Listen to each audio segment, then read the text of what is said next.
Hello, ഇന്ന് നമുക്ക് അച്ചാറിടാം. ഉളുറ് വാങ്ങി കിട്ടിയിട്ടുണ്ടായിരുന്നു. അപ്പോൾ നമുക്കതൊന്ന് അച്ചാറിട്ട് വെക്കാം. ഒരു അച്ചാറും ഉണ്ടായിരുന്നില്ല. അപ്പോൾ കിട്ടിയപ്പോൾ കുറച്ച് അച്ചാറിട്ട് വെച്ചാൽ നല്ലതല്ലേ. ഇപ്പം മാങ്ങ സീസൺ ആയതുകൊണ്ട് എല്ലായിടെയും മാങ്ങ ഉണ്ടാവും.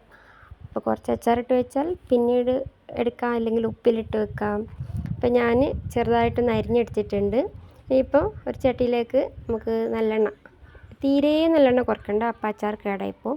അത്യാവശ്യത്തിന് നല്ലെണ്ണ ഒഴിച്ചിട്ട് അതിലേക്ക് കടുക് പൊട്ടിക്കുക. പിന്നെ വെളുത്തുള്ളി, ഇഞ്ചി, പച്ചമുളക്, കറിവേപ്പില ഇതിട്ടിട്ട് നന്നായി ഒന്ന് മുരിഞ്ഞ് വന്നാൽ അതിലേക്ക് കാശ്മീരി മുളക് പൊടി, അച്ചാർ പൊടി, പിന്നെ സാദാ മുളക് പൊടി, നല്ല എരിവിന് ആവശ്യത്തിന് അതും കൂടി ഇട്ടിട്ട് ഒന്ന് നന്നായി മൂത്ത് വരുന്ന ടൈമിന് നമുക്കിതിലേക്ക് ആവശ്യത്തിന് ഉപ്പിട്ട് കൊടുക്കാം. പിന്നെ ഈ മാങ്ങയ്ക്കൊരു കട്ടിയാണ്. ഇപ്പോൾ 2-3 ദിവസം ഇരുന്നാലാണ്, ഒരാഴ്ച ഇരുന്നാലാണ് അത് നന്നായിട്ട് ഉപ്പൊക്കെ പിടിക്കുള്ളൂ. പിന്നെ ഇതിലേക്ക് ഞാൻ ഉപ്പിട്ടിട്ടുണ്ട്.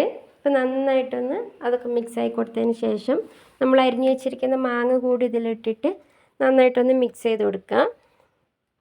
നല്ല ടേസ്റ്റുള്ള അച്ചാറാണ്, എല്ലാവരും ഒന്ന് ട്രൈ ചെയ്ത് നോക്കുക.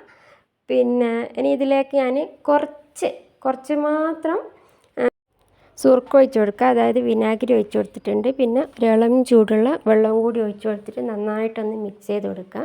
പിന്നെ ഒരിത്തിരി പഞ്ചസാരയും കൂടി ഇട്ട് നന്നായിട്ടൊന്ന് മിക്സ് ചെയ്ത് തണിഞ്ഞാൽ നമുക്ക്